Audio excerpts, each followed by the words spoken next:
نحمده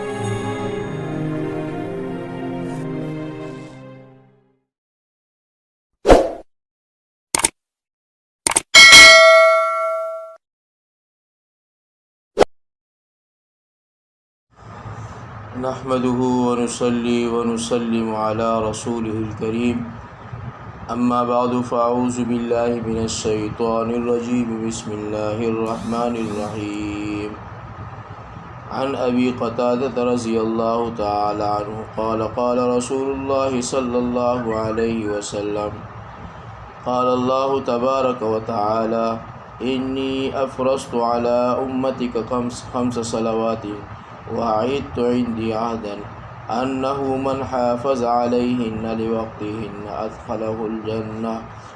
أدخله الجنة في عهدي ومن لم يحافظ عليهن فلا عهد له عندي۔ حضور اکرم صلی اللہ علیہ وسلم کا ارشاد ہے کہ اللہ جل شانہ نے یہ فرمایا کہ میں نے تمہاری امت پر 5 نمازیں فرض کی ہے۔ قال اللہ تبارک و تعالی، اللہ تعالیٰ نے فرمایا انی افرضت علی امتک 5 صلوات، کہ میں نے تمہاری امت پر 5 نمازیں فرض کی ہے۔ وعہدت عندی عہدا،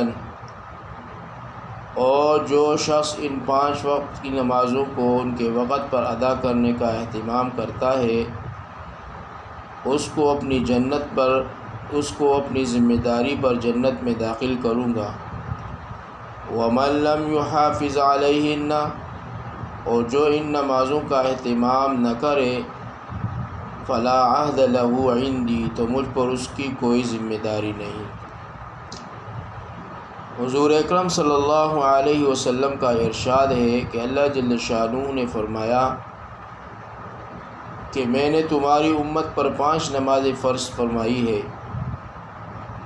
اور اس کا میں نے اپنے لیے عہد کر لیا ہے کہ جو شخص ان 5 نمازوں کو ان کے وقت پر ادا کرنے کا اہتمام کرے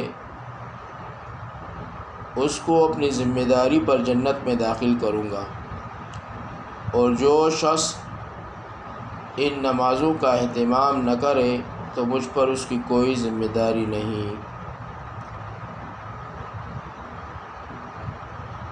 ایک دوسری حدیث میں یہ مضمون اور وضاحت سے آیا ہے کہ اللہ جل شانہ نے 5 نمازیں فرض فرمائی ہے۔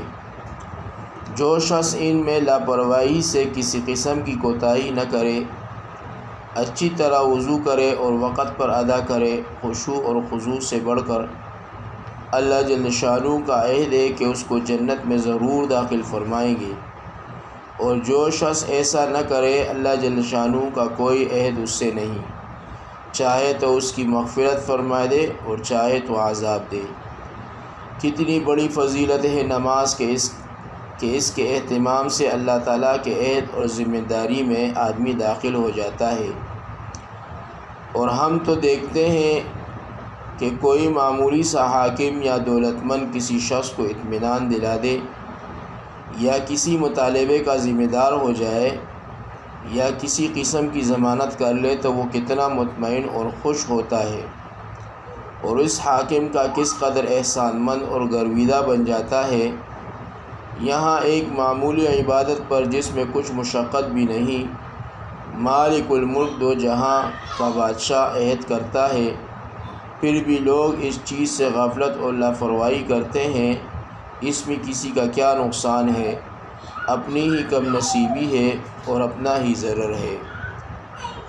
اللہ تبارک و تعالی 5 وقت کی نماز باجماعت امت محمدیہ صلی اللہ علیہ وسلم کو ادا کرنے کی توفیق عطا فرمائے، اور اللہ تبارک و تعالی آداب اور مستحبات کی رعایت کرتے ہوئے باجماعت نماز پڑھنے کی توفیق عطا فرمائے۔